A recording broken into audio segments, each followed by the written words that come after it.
Hello, everybody. So, talking about sentimental pieces, there's a piece of furniture that I have, and I'm really going to try not to get teared up about this because I am happy about our decision. But, like I said, there are some emotional pieces that I have and I'm very attached to for emotional reasons, and this is one of them. So, I thought I would share with you guys about what I'm struggling with. So, I'm going to flip you around so you can see. One of the pieces that is really difficult for me to get rid of. Okay, so this piece right here, it's a TV cabinet, and it is really difficult for me to get rid of this. And excuse the mess. I've got piles of stuff I'm giving to Goodwill and giving away. This is our spare bedroom, but this piece means a lot to me. This piece, my dad's widow gave to me, and when I would go down and stay with them when we were taking care of my dad, and just even before that, when we just had memories, my husband and I would go and stay in one of their guest bedrooms, and it was, we called it our room when we went down to San Antonio.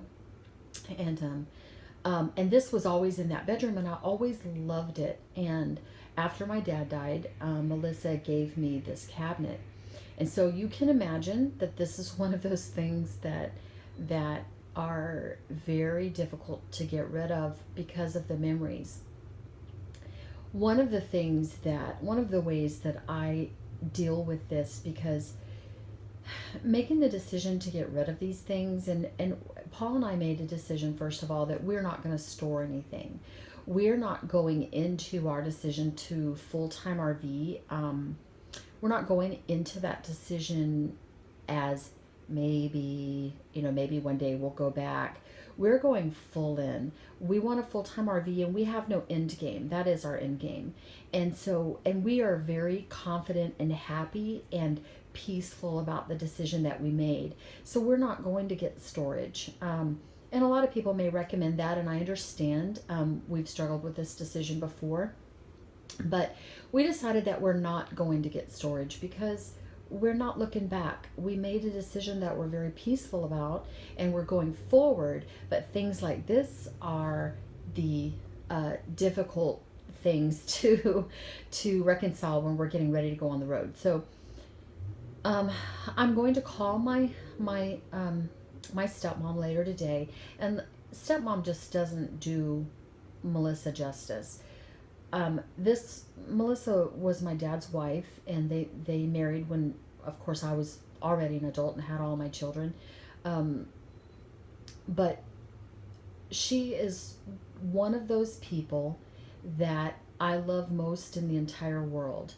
And there is not a stronger woman than her, and I love her dearly, which makes this so difficult. But anyway, she is the kind of person that is such a great role model for me, in that she's so positive and lives her life with gusto, and she is an example to me of how to not look back and live life to the fullest. And she definitely would not want me having any guilt over this. I mean, it's a thing, although it is sentimental, but living life and knowing your why of what you want to do and doing it is what is most important. And so what I'm going to do is I'm going to take pictures of this lovely piece that means so much of me, and so that I don't lose the memory of that. And that's the thing. Take a picture. There's all kind of things you can do out there. Put it in a photo album. Write what it means to you. What my plan is for this piece, and just the thought of this has helped my anxiety, or not anxiety, but my sadness about giving this away. Is I'm going to take a beautiful picture of it, and I'm going to put it in my journal, and I am going to write all the things that this means to me. I'm going to write down the things of why this means a lot to me, the special memories that are around it, so that I always have that.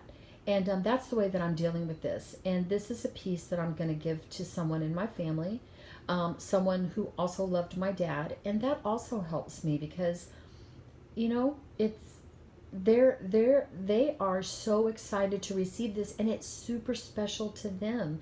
I think it would be harder for me if I was trying to give this piece to someone that it didn't really mean anything to. It was just a nice piece of furniture. But to give it to someone that loved my dad and knows the meaning, and whom it is special to, that means a lot. And that makes me actually feel good. So this is how I'm dealing with getting rid of this. So if anyone's out there, the struggle is real when you are making the decision. There's things like this, and you have to decide how you can cope with it. Now, there's nothing wrong with getting storage and putting in there for a couple years, so that if you change your mind, you've got it, and you won't have that deep regret. That's not the path we're taking, but that may be the path that you need to take if you're trying to get rid of something that is super meaningful to you, so that you can go live the life of your dreams by full-time RVing. So I hope this helped somebody. I just want to tell you, I understand, I get it. I've got more pieces to get through that are equally, if not even more sentimental. So thanks for being with me on this journey. Bye, everybody.